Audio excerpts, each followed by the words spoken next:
Hello, everyone. Welcome to the Queers of Time podcast. I'm Matt. I'm James. I'm Kenny. And I'm Kat. And this is a podcast to talk about all the gay stuff in the Wheel of Time. Because we're gay and we like the Wheel of Time.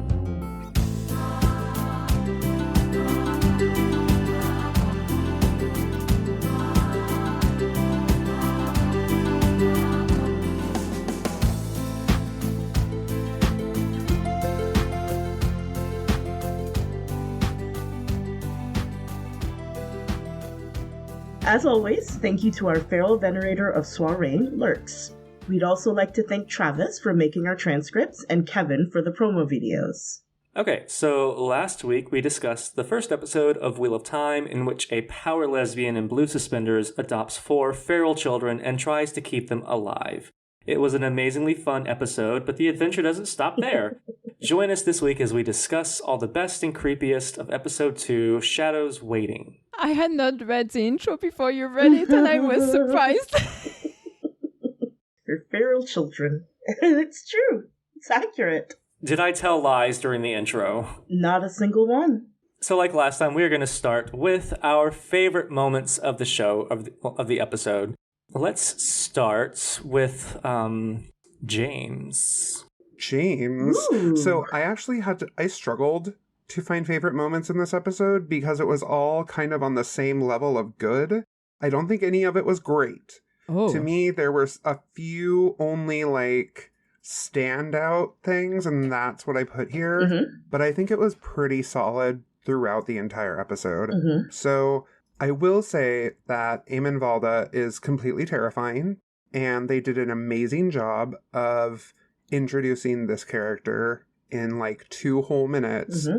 They showed me that he was a badass motherfucker, not in a great way, just in a creepy way. Mm-hmm. He's Thane in the later books level creepy right now. Yeah. Mm-hmm. And that's an accomplishment. Yeah. Yes. But sane. Not out of his fucking mind. Cold. I wouldn't say he's sane. He is very cold. Yes. But it's real well done. Mm-hmm. And I mean, honestly, they did a whole thing with the white cloaks, and I think we're going to get to that. But, Eamon Valda in particular was just terrifying. No, I agree. I think several of us put Eamon Valda, and I wrote, it's the bird itself. I don't know if that's a real thing. Oh, yeah. But it's disgusting and it's horrifying. It is. It's a French delicacy. It is. Yeah, I was going to say, it's a French thing because, Okay, I was going to say I don't want to be culturally insensitive, but it's French, so. Yeah, it's actually kind of a meal that it's not allowed anymore. Yes, it's banned. That's right.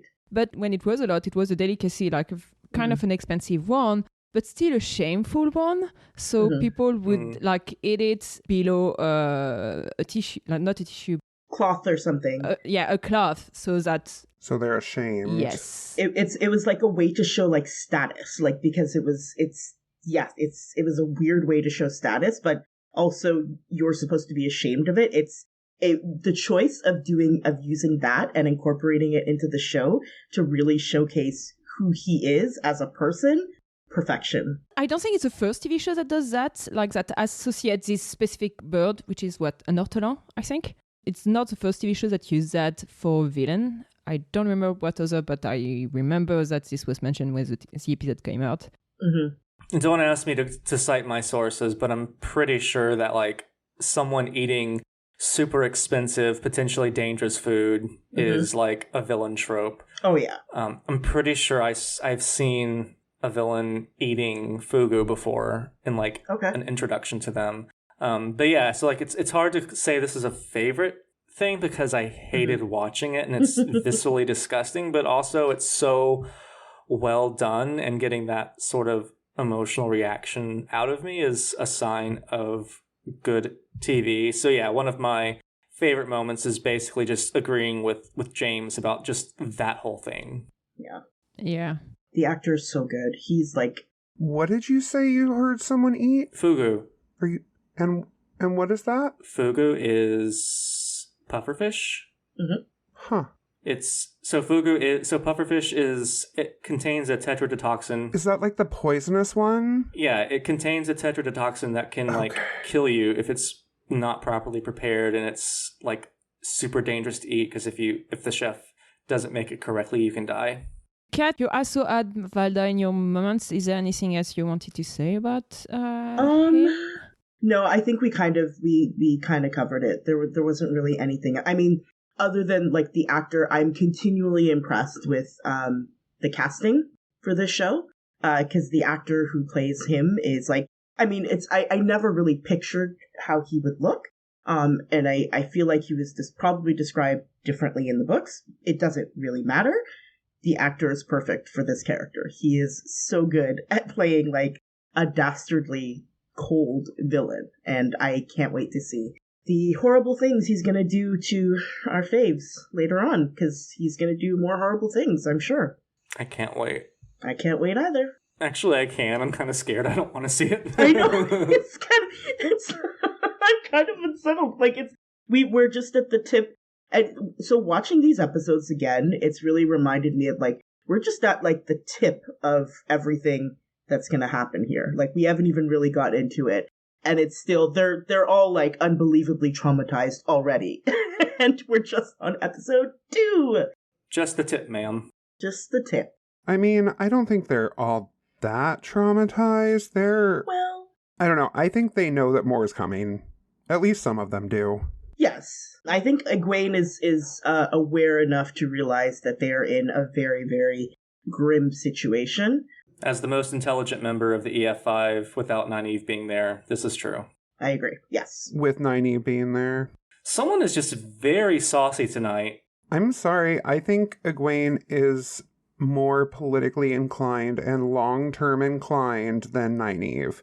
Nynaeve can't see beyond her anger. In the books, we don't know how that's going to manifest in the show. We'll see. We just know that the boys are very dumb. Yes. And the bar is very low. The poor sweet boys. They're dumb little boys. But we love them, mostly. So Camille, what was one of your favorite moments? Do we want to go maybe chronologically? Sure, we could do that. In that case, I will continue, since one of my favorite moments is the first time we get to see a cold open followed by the credits is iconic, and the music is gorgeous. I'm just going to say something controversial. The Game of Thrones opening theme might be catchier, but the Wheel of Time opening theme is just more beautiful, and it's better in every way. It's perfection. And I also would say the same thing for the actual visuals. The tapestry weaving is just so gorgeous. Yeah. It was lovely seeing that opening montage. I remember I audibly gasped the first time I saw it. And I mean, like, for some reason, I didn't think we would get, like, full opening credits with, like, visuals and everything like that. And even if we got them, I wasn't sure what to expect. And so when I saw it, I was like, oh my God. This is this is beautiful. Like, it's so bright and vibrant, and the colors I love it. And the fact that they use just like the tapestry theme all the way through, it's very, very fitting with the thematically with the series, and just it's so good. So good. Yeah, it makes me really, really happy. Like it's a good length. It's not overly long, like some of them can be. Yes.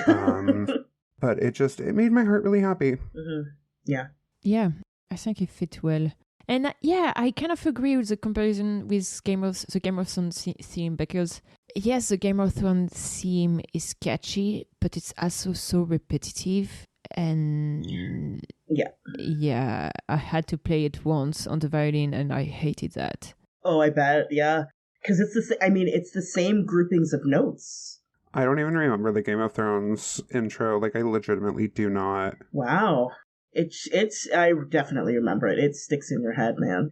So, James, do you want to talk about Egwene admitting what she doesn't know? Yeah, like, I really, really loved Egwene in this episode. I think her and Moraine had some really amazing moments. Just, like, yes, her being taught kind of how to use the one power, or learning that she can use the one power, but then also the fact that, like, Moraine is like, on her and grilling her and prepping her for what she's going to have to deal with at the White Tower and later in her life. And I think because we aren't doing spoilers, but there's this line early in the books where either Moraine or Suan says something like, that girl could go far. And I think we're just kind of alluding to that. And it's really amazing to see Egwene think long term and think of the implications and stuff. So I think it was a really, really, really good scene. Yeah, I agree. I also had the scene, especially about the three oaths and the one power. I think it was good because it was Moraine as a mentor to Egwene, which I think was a very interesting dynamic, which is very different to the dynamic that Moraine has with the other kids. Yeah. But there was also it's also a moment where they start talking a bit more about, what Aes Sedai say, and saying about the truth, and says a sentence later in the episode where Moraine is like, we will always tell the truth, it just may not be the truth you think you hear, which I think is so characteristic of Aes Sedai. So listen carefully, yeah. Yeah, it's the perfect way of describing it. And it's perfect, and I like that they are setting that up very early in the Wheel of Time. I mean, I'm pretty sure that's also a Tom line. It might be. It may be a version of a Tom line, yeah. Or Tam. It could be either. I think it might be Tam at his bedside when he's sick. Maybe. I don't remember, actually. Matt, what face are you making? I should not have gone on Twitter. Apparently, Trump was complimenting Biden during his State of the Union speech, and have we slipped into a different... What has happened? Have we gone through the looking glass? What's happening? He tweeted like a mature person, like a person who has a grasp on reality, and I'm not quite sure... There's no way it was him. I have to... Matt is short-circuiting right now, is what's happening. The only thing I can think is that he hates DeSantis so much that... That's probably it. But that's neither here nor there. Anyway. My brain short-circuited. I apologize. I am off of Twitter now. I was just looking at Kevin memes, and... Of course you were. Anyway, so Egwene and Moraine. Yeah. Aes Sedai. Yeah. The three oaths. Yeah. That was nice to have them all. It was. Yeah. I liked the I love when they find creative ways to explain lore that's not just like saying the thing, but where like they're actively it's being demonstrated. And then we see it come back again later in the episode where and I know this, I think this is one of your a part for you, Camille, where she's a lady from the Fallen. They meet the White Cloaks. Yeah, there's a lot of that. So that really comes back for Egwene. Yeah, it's a very practical example of Aes Sedai, they won't ever lie, but it may not be the truth that you know. Yeah, I like that. Yeah, it's really, really well done. Yeah, it's really one of probably the best example of a close adaptation of the books. I would agree. Yeah, and an important one. So I just loved that particular aspect as well. Yeah, and then something that is not, if I can jump in a little bit, something that was not a word for word adaptation, but I felt and I know that I think James disagrees with this, but I loved the weep for Manetheren. I loved that scene.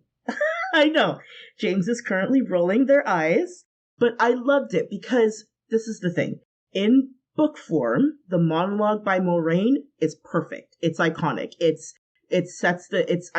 love that moment. I love reading it. Anytime I'm doing a reread, I read it over a couple of times because it's that good. In a show, it would not have worked. It wouldn't, for her to just stand there and talk for that long, I don't know. I don't think it would have translated. And I like that Rafe was able to find a way of including that in the show that would translate well. We got to hear them singing. We got to see Rand / Yasha's offbeat white hand tapping off of the beats. That was great. Manethren's got beats. Yosha doesn't. Yosha does not. Bless his heart. But yeah, and we still got like a mini Moraine monologue. Like Moraine still was able to. Mini Manetheren. A mini Manetheren, exactly. We still, I just thought it was a really beautiful moment. I agree. I liked the way that they delivered it. And I also agree that doing a page-for-page adaptation would have been bad because we have all this action. The episode's about to end, and then Moraine's like, but first, here's a history of your entire nation, and I'm going to tell it to you in a 5-page monologue that will certainly not go on for 15 minutes. And, like, what are they going to do? There's, like, so Rafe did an excellent job adapting that. And he really had to fight to keep it. But I'm glad that he fought. Yeah. Even if it's a different scene, I'm glad we at least got that. And it's a nice episode to put it because since they are bringing Eridol and Manetheren together, it makes sense to have the fall of Manetheren right before we get into Shadow Logoth. Yeah. Which was also like Shadow Logoth was in fact one of my favorite moments in the episode. Like the city itself is amazing. Yes. Yeah. Shadow Logoth is so... I love how they use Shadow Logoth, the construction buildings there. They also use them for Tavanon. I think it was very smart choice. It's not like, unless you rewatch the show, it's not noticeable enough that it's gonna be like that. It looks cheap. No, it was well done. Yeah. The music at the last scene, absolutely incredible. It's there's a violin there that keeps increasing and then stopping and then increasing whenever you have a little moment of breath when Rand, Matt, or Egwene and Perrin are running. And it just matched the action so well. And this is one of my favorite soundtrack of the whole show, I think. They use music really well in the show. Yeah, they use it really well, really well.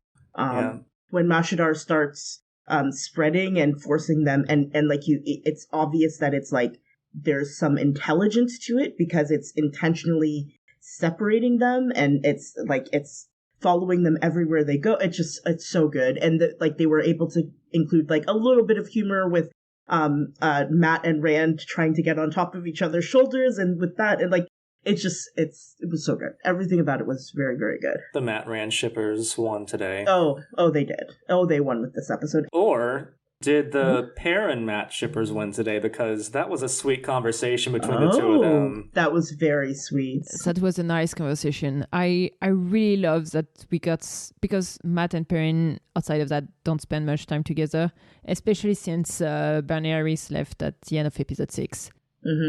But at least we got some illustration of their friendship. Yeah. I like that it was just about like a dagger, and like Perrin also got to comfort Matt regarding his sister. I think it gives a bit more depth to the both of them. Yeah, I agree. It also gives Matt more of a reason to like get the dagger and not just think, oh, I'm just going to ignore Moraine and just go derp off and do my own thing. Like he now needs, it makes sense. He needs a dagger now because they're still in danger. Yeah. So it makes sense. Yeah. And it also like explained a lot about his behavior for the rest of the show. Like, for example, the fact that he keeps stealing or trying to make a little bit of money in order to go back home. It's because he really cares about his sister and he wants to go back to them. Yeah, exactly. Yeah, I believe that he took the dagger with the intention of selling it and didn't realize how fucky the dagger is. And that it was a very bad dagger. That's my thinking anyway, that he took the dagger and was like, oh, I'm going to be able to get a lot of... God damn it. Uh-oh. Now I have to like him. I like Matt in this episode. No, Matt is a piece of shit character that I hate completely with my entire being. I think Matt is the worst character in the Wheel of Time. But now, mostly because of that stupid fucking dagger, because he turns into a little shit for brains. Yeah. But making it not because of greed, but because he wanted to save his sisters, go fuck yourself, Kat.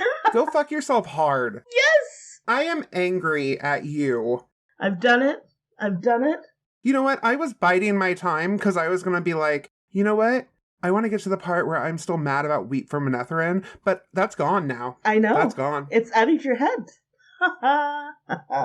Homosexual thoughts never last very long anyways. I was doing real hard to concentrate on it so I would remember. So this sort of takes us to the end of the episode in which several of us agreed that the Nynaeve cliffhanger was just to like give the listeners an idea of how much we loved the cliffhanger. Mm-hmm. In our notes, I got so excited in my live reactions in my notes that I started typing like a Zoomer, incomprehensibly just using my keyboard. And James went in all caps. Yes. And not for an angry reason, which is a big thing. Yeah, that's a big thing for me. And I was offended that this moment was not in Kat's note. So you know what? Because this is the thing. I was like, everyone is going to expect me. And I knew that everyone else would talk about it. Everyone else is going to expect me to say the Nynaeve thing. And I did include it later on. But I was like, you know what? I'm gonna grow. I'm gonna expand outside of my brand a little bit. That's not what this is for. So, Kat, your comments are in the Chaos version, which is available to our patrons on Patreon. Just to plug that. Because they're good. Our Chaos notes, I did 3 pages. Mm-hmm. Yeah, you did. I made a separate, they had them all broken up into nice little sections. And I said, nope. Page break, James's streamline of consciousness. Yeah, our Chaos notes are pretty good, y'all. You might want to get in on that action. Mm-hmm. Get in on this action. No, thank you. So, the next section we talk about is foreshadowing. So things that are being foreshadowed for later in the season. And I'll start us off because I only have one. Okay. The training moment between Moraine and Egwene, I think, is some of the best foreshadowing I saw this season because it's not just season foreshadowing, it's entire series foreshadowing. There's so much growth. I just mentioned that in foreshadowing, we're supposed to only talk about foreshadowing for this season. If we want to keep much of the episode spoiler-free. Okay, well, even for just the first season, I think there's a lot of foreshadowing because as we see in the end of the season, when it comes down to Egwene and Nynaeve to help defend whatever that city is called from the Blight Place. Faldara. Sweet fucking Christ. It feels very full circle to me, so that's... Haha, circle. Hey! There you go. So yeah, anyways, that is my favorite foreshadowing moment. Kat, what about you? So I had a couple, I will say. So Rand being super agitated through the episode. I think through the entire episode, I know, James. I know. I understand. Like, did you see my tweets earlier today? Oh, I did. Did you see my rant? I did. I saw your rant and I saw your rage. And it's like, the thing is, it's watching it, I was like, this is so in character. It's perfect. Because this is exactly how he should be behaving. And we know why he's behaving the way that he is. And obviously, like later, when you sort of flash back to earlier in the season, when we get the big reveal in episode 7, it makes complete sense why he's behaving the way that he is, because he's already suffering from channeling sickness, and it's already starting to affect him. But in this episode, he is a little shit. And it is... The disrespect, the fucking audacity and disrespect that this man shows, that this child shows this queen of women. I mean, I thought it was kind of sexy, but, you know. Of course you did. You just have a degradation fetish. I don't, that's on you, okay? No, I just really love Yosha Stradowski. I was just gonna say, maybe it's just... I enjoyed that. Like knowing what we know now and seeing the reveal in episode 7 and then seeing the way that he's behaving here, it's watching it again, it's very obvious he is dealing with a lot, because not only is he like feeling the physical effects of the channeling sickness, he's also dealing with the revelation that he is not his father's biological son and that whole thing.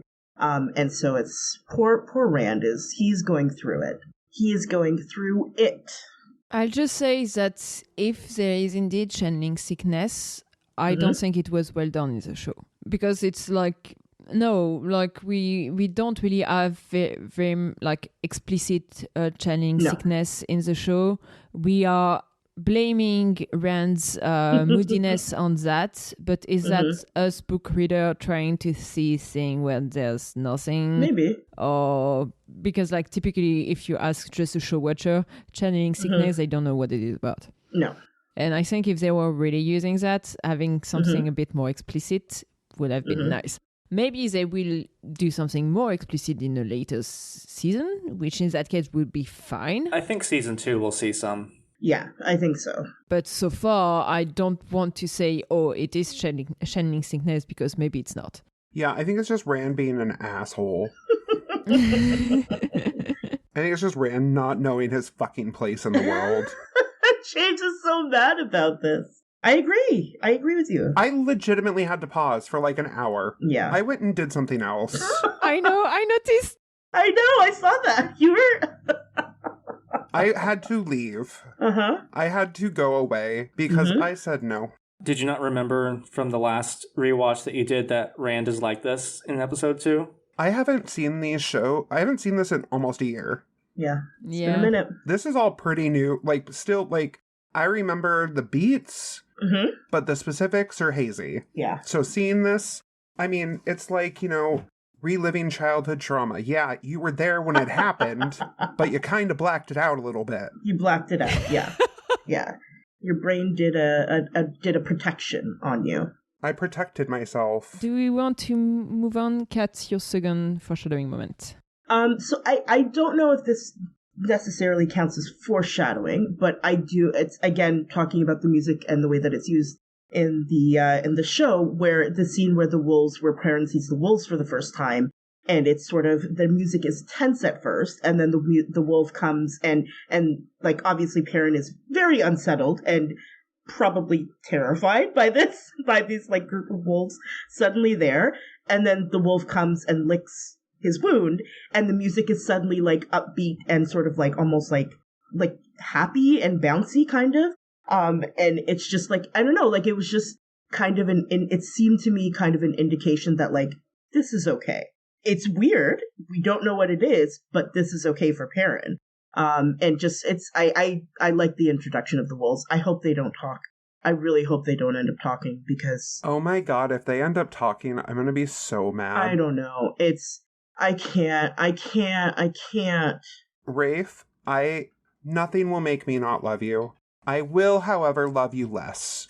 So, record this moment for posterity, because when the wolves talk, James is inevitably going to say that this was always a good change and they should have done it and it was the perfect way and Rafe is great and that they trust Rafe. Look, I'm not saying that there's not a way it could be done that I wouldn't hate. Sure. I'm just saying that the way I'm imagining it is like a voiceover. Yeah, it's... Ruh-roh. Perrin? Where it goes? Ruh-oh. Go, Scooby snacks. Ruh-oh, Gotta get my Perrin. Perrin snacks. Gotta get the Perrin snacks. That's his dick, by the way. Okay. The Perrin snacks are his dick? Yes, the Perrin snacks are his dick. Also, that's the episode title. Congratulations, you got another one. As soon as I said it, I was like, dang it!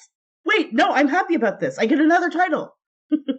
Going in the dock. Anyway, so I was going to say back when Matt was talking about Egwene and learning, it's not just foreshadowing, it's also a callback to the first episode when Nynaeve is like, trust the river, just surrender to it.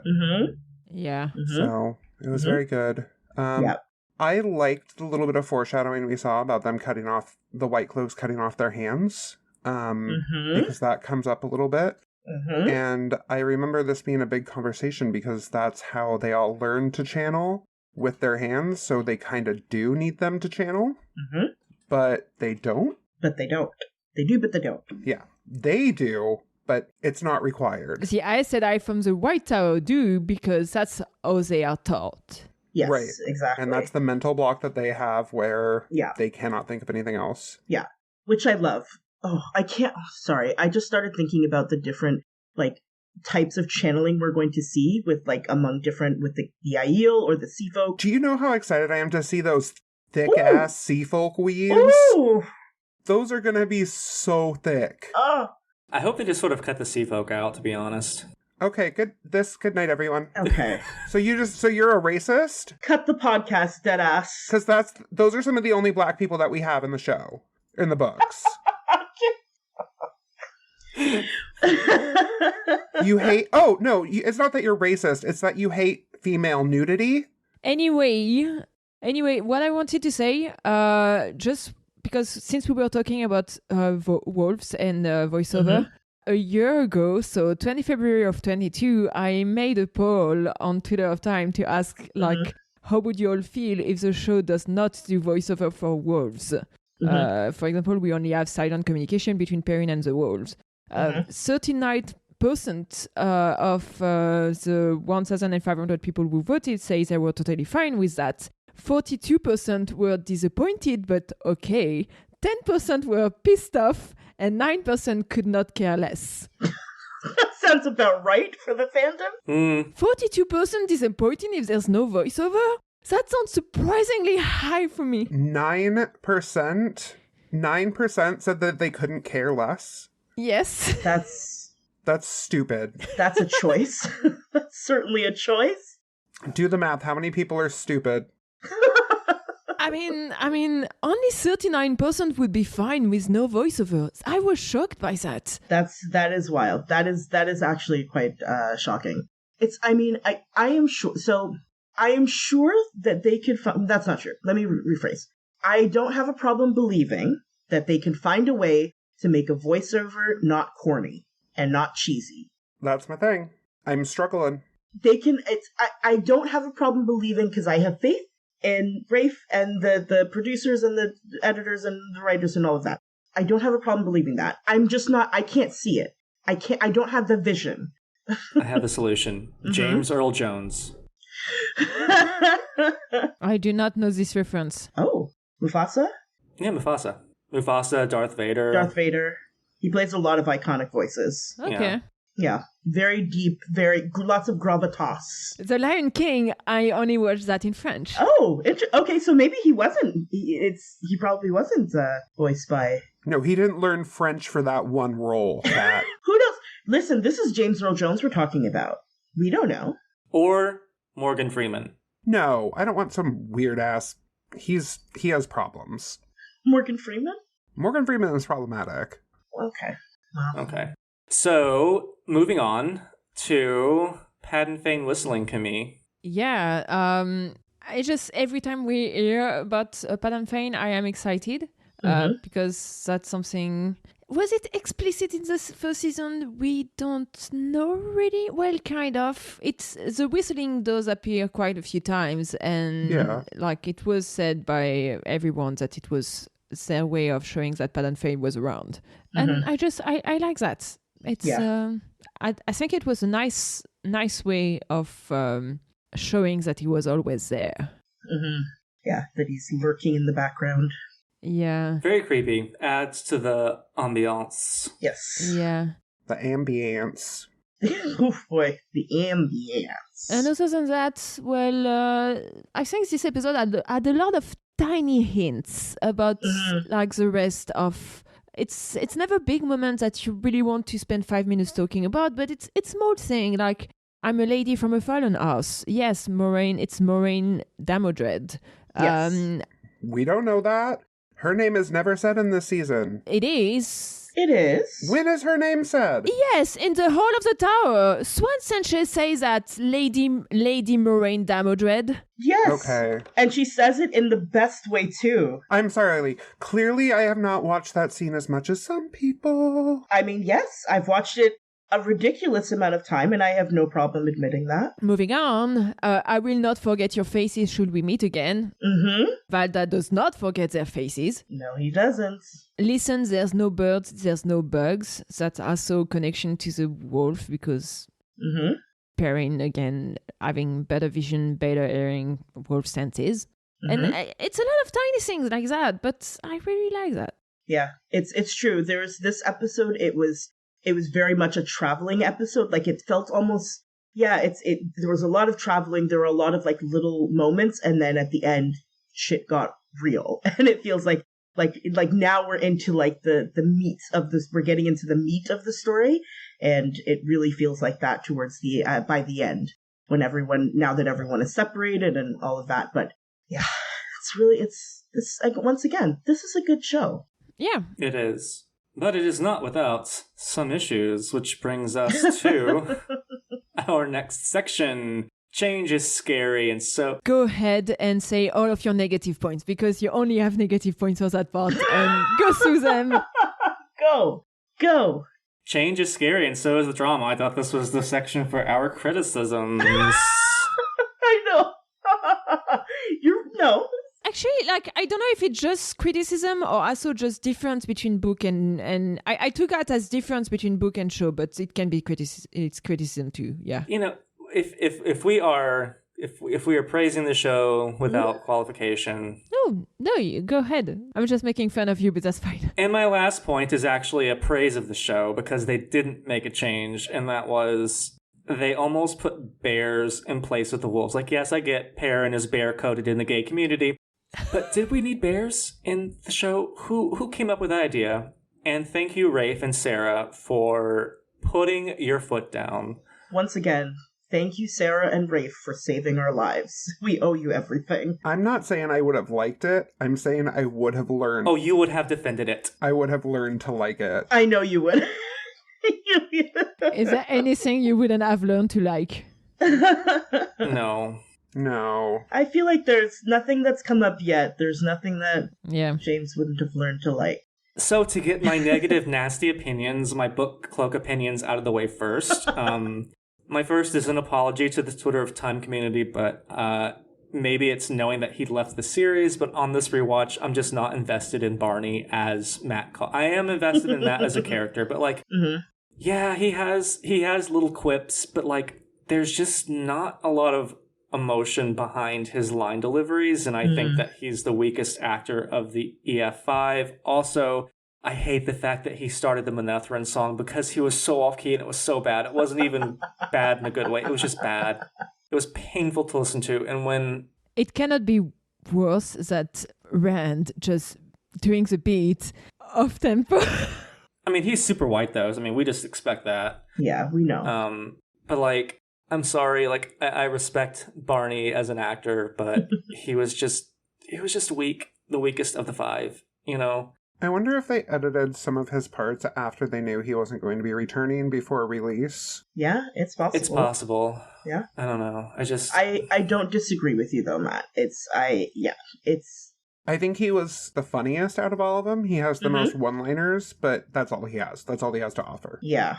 I separate Matt from Barney because I still think that Matt is one of the less compelling of the characters in this season. Like, I'm not saying that he's not compelling, but like, compared to some of the meatier topics that we have, just Barney is not fantastic. And another change, and this is a small one, I'm still not sure why the White Cloak guy, Bornhald, if that's who he was, tells Moraine to seek out the Aes Sedai for healing.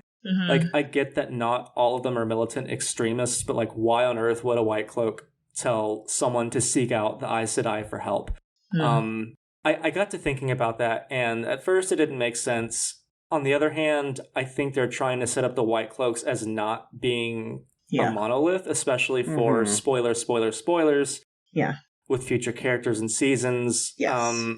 I just think there could have been another way to do that, because we know that only another sister can heal Moraine. She knows it. There's no reason for Bornhald to reiterate that by proxy of Moraine to the audience, because we already know that information. I think him possibly saying, like, when Aemon Valda jingles his keys, Bornhald could have sighed and said, is this really necessary? Like, leave these people alone. Like, there were a lot of ways to convey that, and I'm glad that they conveyed in some way that not all White Cloaks are that extreme, but I sort of still disagree with, like, the way they did it. But I don't know. Yeah, it's whatever. It's not that big of a deal. I agree. Like, I know, I understand completely why they did it, because I agree with you. I think they did it to show hashtag not all white cloaks. That's why they did it. Did you actually? Yes. No. I'm sorry, the hashtag all white cloaks got me. Hashtag not all white cloaks. I think that's definitely why they did it. Are you going to be okay, Matt? I'm fine. But it was. I think they were trying to do the most obvious. Like they chose the most obvious way of portraying that. Like it was the easiest and most obvious way of doing it. It'll be interesting to see how that is carried forward later on. But my eyebrows. I remember watching the first time and being like, interesting. Okay. I think it sets Bornhold up really well as like a slightly sympathetic character. Probably, yeah. That too. Which in season 2 may come up, but we don't know. Maybe a thing. We'll see. Yeah. Okay, so Kat, I see your second point here that you thought were changes about the exclusion of Mordeth and Shadar Logoth. I also had that listed, and I was like, people were big mad about that, but Mordeth doesn't fucking matter. No, he's the least important part of what happens there. Like, well, that's not true. Maybe that's taking it too far. You see a shadow entering before Matt goes in there. Look, Mordeth was there. He just didn't have any lines, okay? Exactly. And I think I'm pretty sure that's what catches Matt's attention in the first place. It's that he sees something out of the corner of his eye, and then is like, whoop, here I go. Off to do a crime that I was told explicitly not to do. But there was a whistle, so was that Perrin instead? Oh, that's a good point. It was very much a shadow. I don't think it was Padden Fane. No. It could have been a Murdral, but... Could have been, but... Murdral in Shadar Logoth, I don't know. Yeah. I do also remember people being big mad that Baerlon was skipped, and the more that I think about this, everything that happened in Baerlon happened in the show for the most part. Like, all of the important bits. The bats happened. Moraine circumventing the oath, saying she's Lady Owls or whatever, you may call me, whatever. Rand acting like a little motherfucker shitbag. Running into all of the white cloaks. Like, all of that happens in this episode. I mean, yeah, the only thing in Baerlon that did not happen in this episode is meeting Min, which happened in episode 7. A little bit later. Which, like, I think worked... With the show, it worked better anyway. Like, it worked really well. Yeah. But yeah, I don't understand. This is my thing.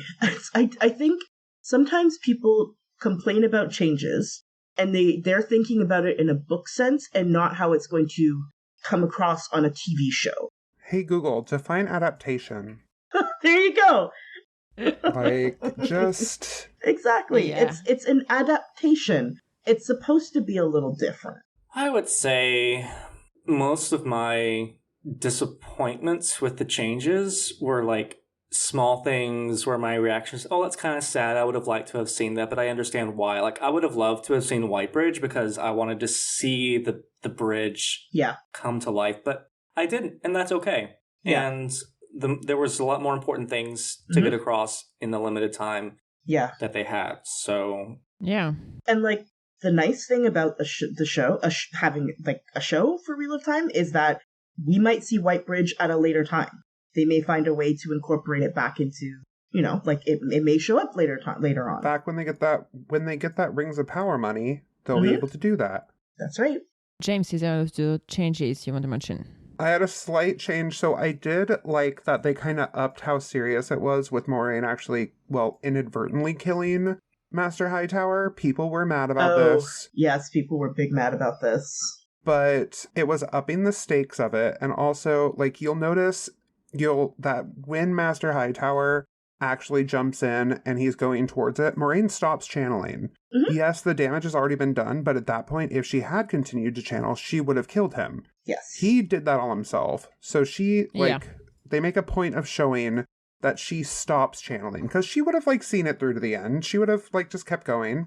Yeah. But the second that he jumps in, nope. And what is she gonna do?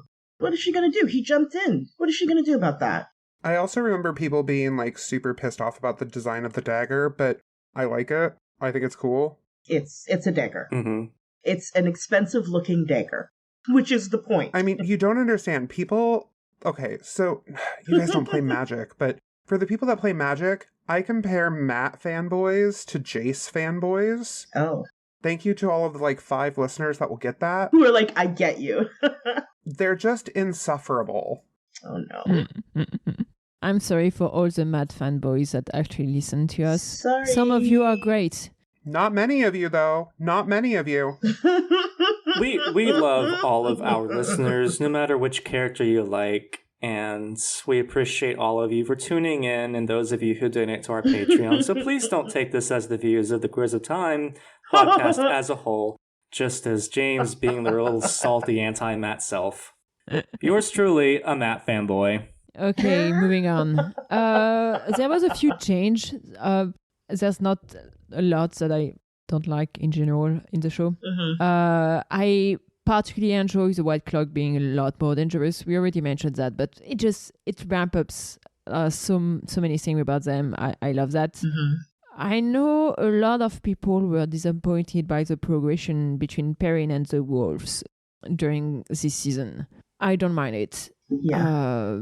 Because Perrin has a weird progression in the books. It move forward, move backward, move forward, move backward, which can be interesting, but gets a bit too much. So I don't know. I'm curious about how it's gonna evolve in the rest. I'm fine with him just meeting the wolves and not doing much with them so far in season 1. Yeah. And a tiny change that people talked about when the TV show came out, and now everyone considers that it is canon. It's the relationship between Manaseren and Aridol. No, Aridol disappeared way before Manaseren fell. Look, that is canon to me because it fits so well, okay? It fits so well. To the point where, in an earlier episode that we record, I think for one of the shorts where we were talking about that, where we were like, yeah, that's canon. That happened in the books. That was one of the times James was wrong. It was not fun. Yes, it was. Yes. Yes. Yes. And it fits. So that's why, when people are like, we don't want the show to change anything. No, sometimes the show changes stuff that are so smart and well done. And that one was a pretty nice change. It's a minor change, but it's one that, in terms of lore, fit it well, and I'm fine with that. Same thing with the 3 O's being from Arthur, because that's Arthur. Yes, yeah. Arthur. It's not Pendragon. It's Arthur Hawkwing. Arthur Hawkwing, because that's also not true in the books, but it is true in the show, and I think lore-wise, it makes sense. There we go. The show has incepted us. We have been incepted by the show. Yes. It's rewriting the series as we go along. James, are you googling up to verify that it's not that it's a show thing? Or? Yeah, no, you're correct. It was the second oath was adopted after the War of Power, which is to make no weapon, and then the first and third oaths were adopted before the start of the Trolloc Wars. Basically, to make people trust Aes Sedai. Yeah. Yeah. Anyway, here we go. Yeah, now we're on to general comments? Just the general comments. Our last part. So, general thoughts about the show. If you have anything that is spoilery for the rest of the books, it is a good moment to say that. So, people who have only watched the show, we will shout before saying spoiler? I don't know. My general comments are not spoilery. And I've saved all of my love for this amazing part of the Wheel of Time lore that is so near and dear to my heart for the last part of the episode, because I just wanted to talk about all at once. But as you all know, I was not born in Louisiana. I was born in a beautiful, lovely city called Shadar Lagoth, and I consider it to be my spiritual home. Oh my god. I was sad that we didn't spend 5 or 6 episodes in Shadar Lagoth, but the time we got in the show, I was very appreciative for, and this, everything was just so beautiful, the sound of hollowness in the city, the fact that it wasn't even death, it was beyond death. It was just a void of life, and I just so beautiful, and it's haunting and it's scary, and the architecture's gorgeous, and the dead things that you just see litter bones to hint at the past stuff that happened, and but the set design was just perfect. And I don't know, like I could just go on about this about it forever, and I honestly think that the rest of the series should be set in Shadar Logoth, but I know that's not going to happen. But I just loved it so much. Oh, and Nynaeve popping up at the end was also like really great as a character, as a watcher who wants to like continue viewing it. That hooked me for the next episode. Every time I see that cliffhanger, I remember everyone who watched the first 2 episodes in movie theaters, before the show officially came out, and they stopped on that cliffhanger, and that must have been. Oh no! The amount of people that cheered in the theater, amazing. I bet everyone cheered. Yeah, that's so cool. So this is where I saved up my Nynaeve love. And to go back a little bit to Shadar Logoth, I absolutely agree with you, Matt. Shadar Logoth was creepily beautiful and a really good setup to the sort of horror element that's going to continue on throughout the series. I think they really showed their commitment to just being super creepy when they need to be, because Shadar Logoth was. I'm all about that Shadar Legacy. Oh. No. Yep. No. So Nynaeve, it was a real. I am assuming it was a nod to that moment in Fellowship of the Ring where Arwen does essentially the same thing to Aragorn and does the sword to the throat, and he does that sort of slow turn behind him, and then Nynaeve does it again to her. This is all spoilers, right? Yeah. To her future husband. Yes, I love that moment, and just like seeing her again. I knew she wasn't dead, but leave it to Nynaeve to make the most dramatic return. She's a legend. She's an icon. She's an icon, and she is the moment. Yes. She really is, yeah. Yeah. She's a gay icon, too. She is. She totally is. If people weren't hooked before, like, I think that moment was like, that is the hook for the show, because, I think she was one of, I think they were all good in the first episode, but I think she was one of the characters that really stood out. Maybe this might be just my Nynaeve goggles talking, my Nynaeve love goggles talking, but she really stood out in the first episode. And I'm sure for a lot of people, seeing her get dragged away by the Trolloc, they were like, what?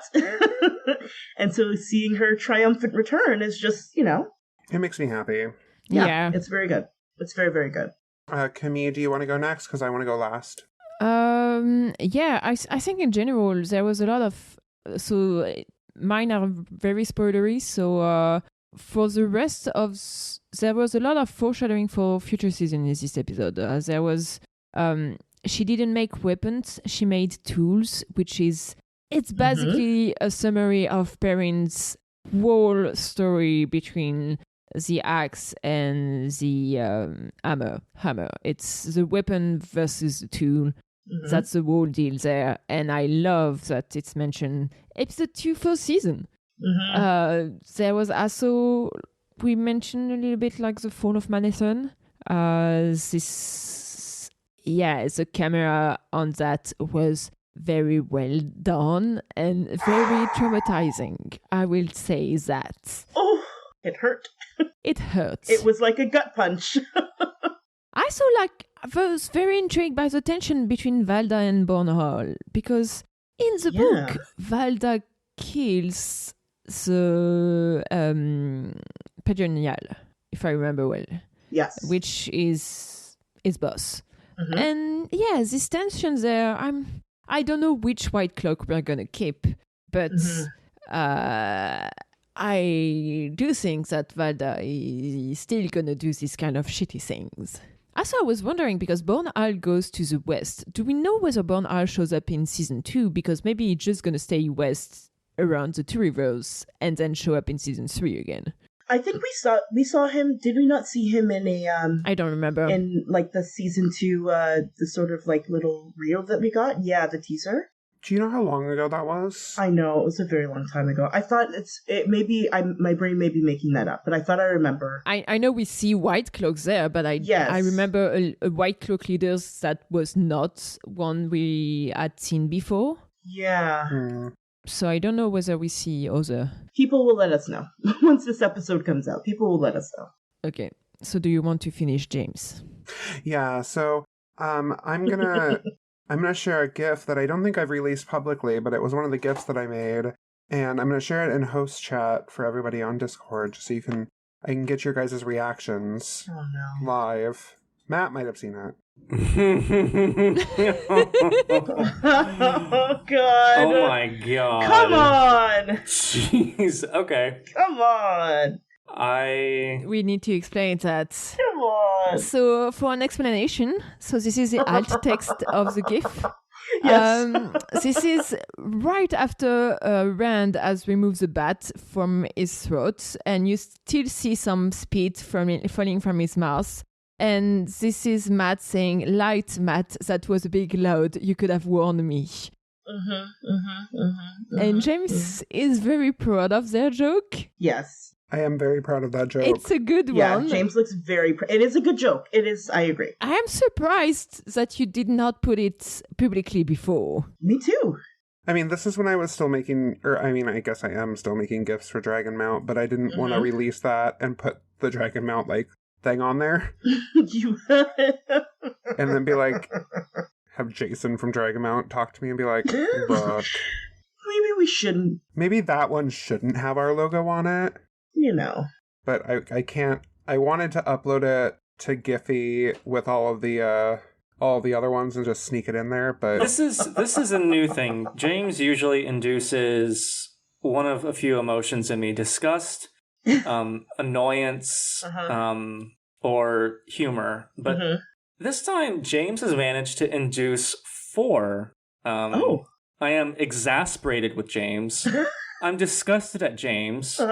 I find it humorous, but I'm also proud of James because this is a really disgusting and depraved GIF, and it works. I like it.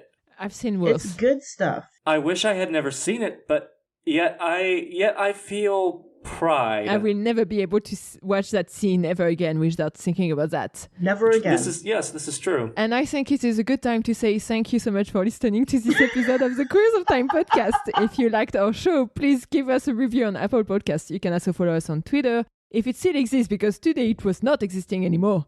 Instagram and TikTok at Queers of Time. And you can also join our Discord server. If you're able, we'd love to have your support to Patreon. We've got a lot of nice benefits there. And this helps us cover the cost of producing the podcast. Thank you very much for listening to us. Bye! Bye! Bye! Thank you all for listening. This was Queers of Time, a Wheel of Time podcast. The music is Dance of the Witches by Julius H.